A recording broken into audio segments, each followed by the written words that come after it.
Daugelį populiariausių dronų pats testuojuosi, išmėginu prie skirtingų oro sąlygų, išmėginu jų funkcijas, kad turėčiau kiek įmanoma daugiau informacijos jums papasakoti, bet dar nemėginau DJI Flip droniukų. Ir spėkit, ką šiandien kurjeris man atveža. O siunčia, aišku, ne šiaip savo už gerus pardavimus, tai ačiū jums už tai. Štai manasis Flip droniukas. Net dėžutė kažkaip kitaip atsidaro negu įprasta. Ai, nereikia žirklučių, visai gerai. Tašytė čiut platesnė, bet lyg tai žemesnė negu mini serijos dronam, bet logiška, pats droniukas šiek tiek didesnis. Na ir parodysiu, kas slepiasi tašės viduje. Tai aišku, pats droniukas, valdymo pultas, krovimo stotelė. Bandau viską išimti iš maišiukų dabar. Kas neįprasta, kad galima dėti 4 akumuliatorius. Tai 3 komplektai ir vieną galima dasipirkti. Anksčiau būdavo tik tai 3 batarkiam vieta. Pats dronas. Šiaip visai įdomus toksai. Nu, naujiena. Fainai tai, kad jie leidžia inovatyvius dronus, ko nieko panašaus rinkoje nėra. Kojelės štai taip pasikelia, labai paprastai ir labai greit susilanksto. Jėga, irgi visai įdomu. Dronas.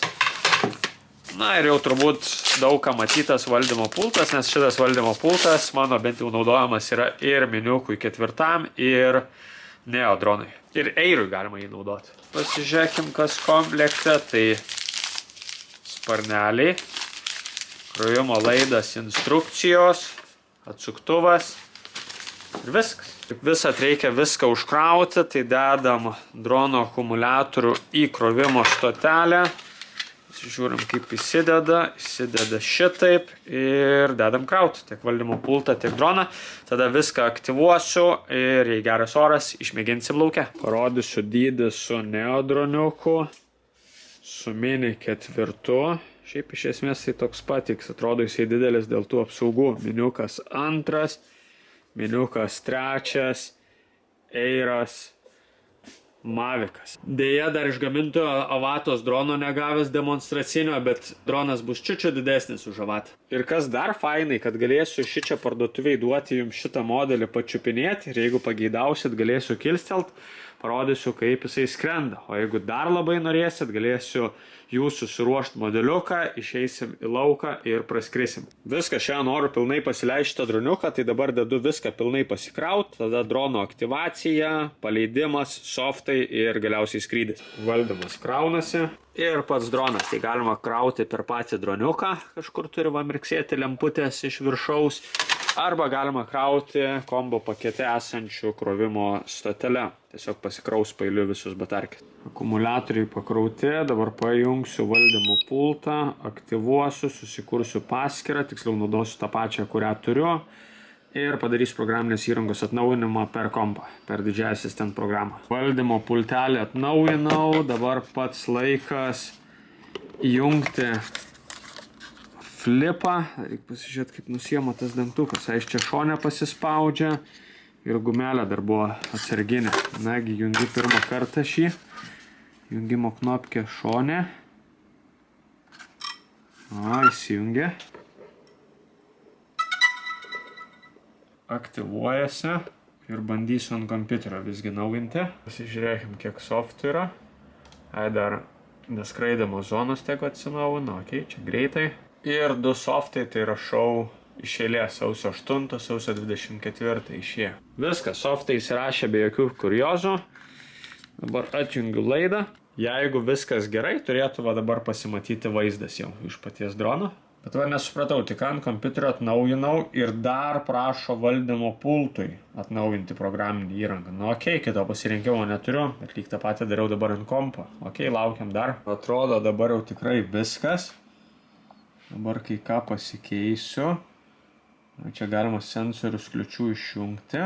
Ir dar noriu čia nueiti. Ir aš kadangi valdau truputėlį priešingai nei jūs, pas mane gazos virtis būna dešiniai pusėje, nes taip esu išmokęs. Iš karto pasikeičiu. Viskas. Bandau sukti svirteles ir kylam. Pirmas skrydis laukia dabar. Ant fotiko artina 3 kartus, o kažin video įdomu kiek kartų. 3 kartai, bet čia dėl to, kad nureguliuota 4K, o jeigu pamažinsiu 2.7,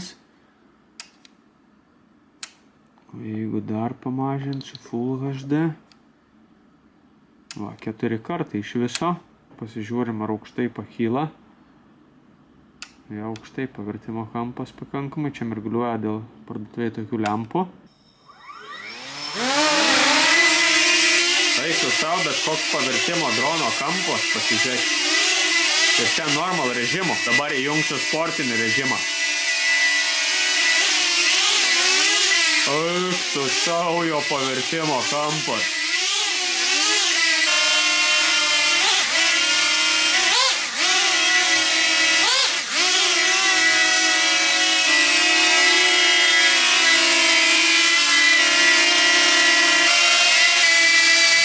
Aišku, 3 ašių gimbalas stovi, visaip stabilizuoja, belieka išmėginti lauke.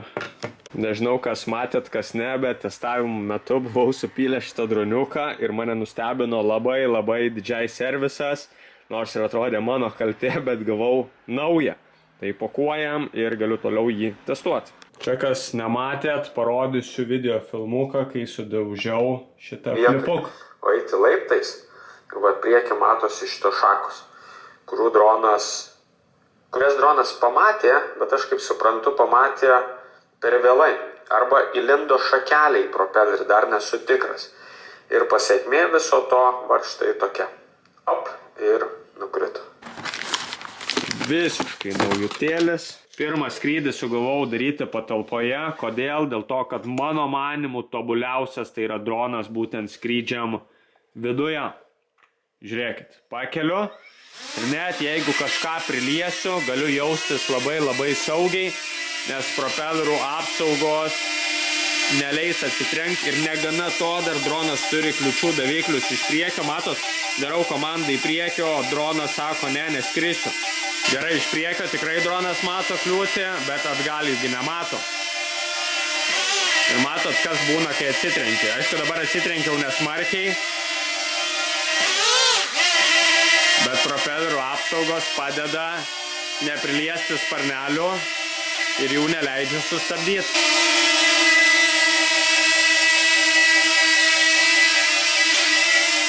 Darau viską, kad įskristi ir niekaip, o dabar pabandom nagi didesniu greičiu įskristi. Net iš toliau reikia bėgėtis. Duodu į priekį komandą, bet iš toli labai mato kliūtį ir viskas, sustoju. Neleidžia toliau. Nu, pasižiūrėkim, pro duris leis išskristi. Jo. Tokį turbūt nebaisu droną duoti ir jaunesniam pilotui, nes nepridarys nesąmonių.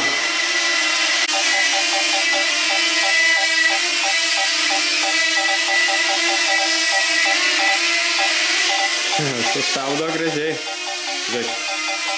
Gerai, dabar šonu pareinu. Niek. Dabar pabandysiu išjungti lauk kliučių daviklius. Palandžios irgi drąsiai gaunas.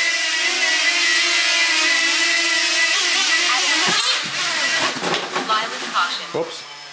Žiūrėkit, įdomiausia, kad varikliai toliau neįsijungia. Apverčiau, išjungiau. Ok, gal per drąsiai aš truputėlį.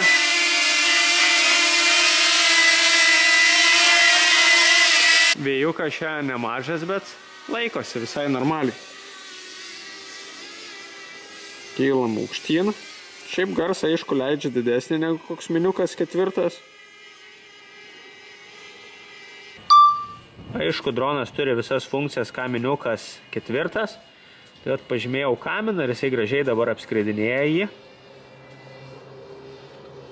Galima greitį reguliuoti, galima kryptį reguliuoti. Gerai, bandau sekimo funkciją paleisti, tai šitą. Ir viskas, daryti nieko nereikia. Dronas gražiai seka.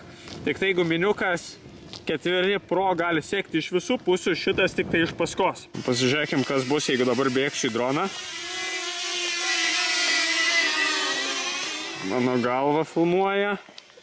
Prasilaukia, kol praeisiu. Ir vėl skrenda iš paskos.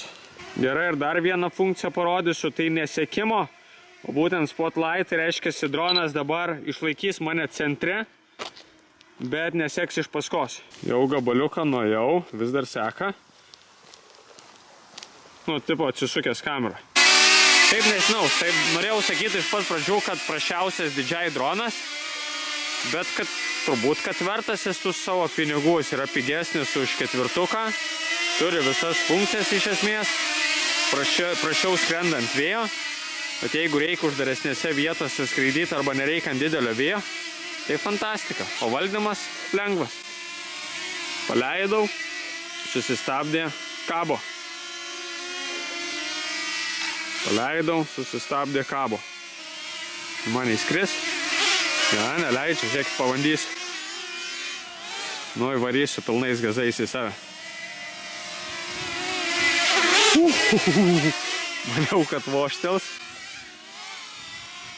Dar pabandysiu pilnais gazais į save. Jėga. Dabar įjungiau normal režimą, tai pavertimo kampas pilnais gazais štai toksai. Ne? Tada įjungiu sportinį režimą, pavertimo kampas daug didesnis, daug greičiau gali skraidyti. Vaiksiu savo. O ant C vos, cinematic vadinasi. Vos.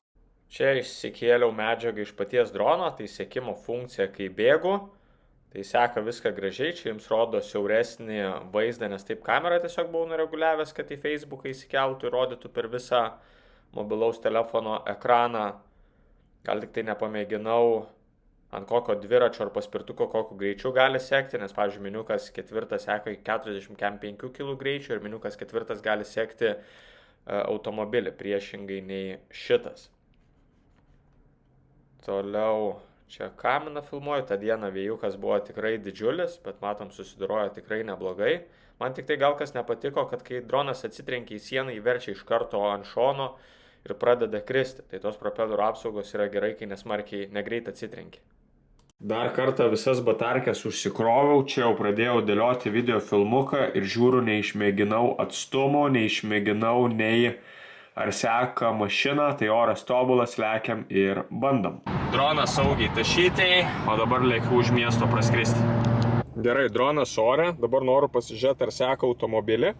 Tai šita funkcija, bet neseka. Seka reiškiasi tik tai žmonės. Gerai, dabar pasižiūrėkim, ar gali kamera išlaikyti vienam taške. Tai būtent šita funkcija ir yra. Neįsijungia kažkodėl. Op. Gerai, ir tarkim pradedu važiuoti. Jo, kamera seka automobilį. Ok. Ir dabar pasižiūrėsiu, ar gali apskristi automobilį. Op. Tarkim į dešinę pusę. Nu jo, automobilį gali gražiai apskristi. 360 laipsnių kampu. Ne, panašu, kad seka nesekasi objekto. Automobilis pasitraukė. Seka būtent šitą tašką. Ok. Dronas kažkur ten, o nuskridau jau 260 metrų, sudeginau nuo 95% batarkės, nes 2% buvo nepakrauti. Bet čia vėjukas gan priešpriešinis didelis ir matom, kaip metrai lėtai didėja. Na štai, nuskridau 1 kilometrą, sudeginau 16% batarkės. Tai tikrai galima su irgi didelius atstumus nuskristi, tik tai viskas vyks lėčiau. Nes pasipriešinimas daug didesnis dėl tų propelerių apsaugų. Nuskridau 2,2 km, liko 30%, atimkim 28% batarkė sudeginta tiksliau. Tai panašu, kad galima nuskristi ir 5 km ir 6, tiesiog ilgiau užtruks negu skrendant su miniuku 3 ar miniuku 4. 3 km sudeginta virš 40% batarkės ir dar ne pabaiga ir dar turėkite omeny, kad skridau į tą pusę zigzagais. Tai rezultatas mane džiugina, maniau, kad su šitu dronu nebus galima skraidyti toli, bet apsirikau. Ir ant šito kompaso žemėlapio, kur H raidelė, žinau, kur yra tiksliai namų kryptis. Bendrai ir šičia ją matau. Nesusifokusuoja kažkodėl, va šičia, viršuje. Paspaudžiau grįžt namo mygtuką, tai dronas grįžinėja 83 metrų aukštį ir atsiemu žodžius taip, su šitu dronu galit skristi didžiulius atstumus. Pasižiūrėkit, nuskridau 3 km, 40% batarkės, dar buvo ne pabaiga ir priešais didžiulis vėjas. Tai lėčiau skrenda, bet irgi smagu. Ir labai stiprus signalas visą laiką buvo. Pasižiūrėkit, vėjukas koksai. Nemažas. Tuoj dronas pakibs virš pakilimo nusileidimo vietos ir automatiškai nusileis. Tai norėjau sakyti, kad tai yra prašiausias DJI dronas, bet ištestavęs turėčiau atsimti iš tikrųjų tuos žodžius. Taip, tobuliausias yra iš visų Miniukas 4 Pro šiai dienai, bet jisai yra šitas pigesnis ir jeigu nėra labai didžiulio vėjo, viską atlieka labai neblogai. Viskas pats nusileidinėja.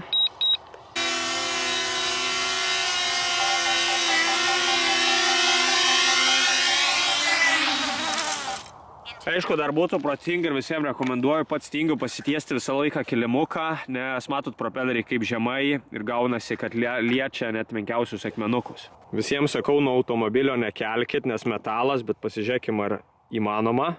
Jis niekad jie atvirai nebandęs. Nu jo. Bet taip netgi kamera apsinešė. Eikti savo, pasižiūrėkit, kas darosi nuo žvirkelio kylant. Slow motionas dar galimas.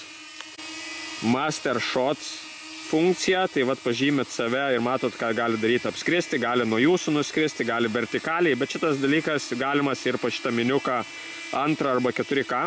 Nu ir visos spiralės ir taip toliau, tai vėlgi kas galima pas visus pigiausius droniukus. Nu ir aišku, su juo galima skristi saugiau žemam aukštį. O valdymas taip patys matot.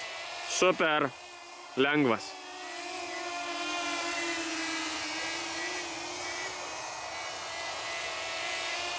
Paleidau svirtis, pakibo, kabo. Nu jo, norint jį pakelt, reikia labai didelios vietos. Jungstu dabar sportinį dar režimą.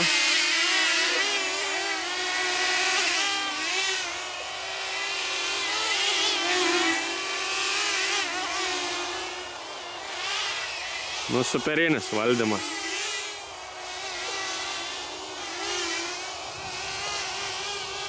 Bet tai kokiu kampu pasiverčia, matot? Paleidau, susistabdė, kabo. Jo, bet saugokit iš tikrųjų, nes dulkių tai prie, žinokit, visur, kur nereikia.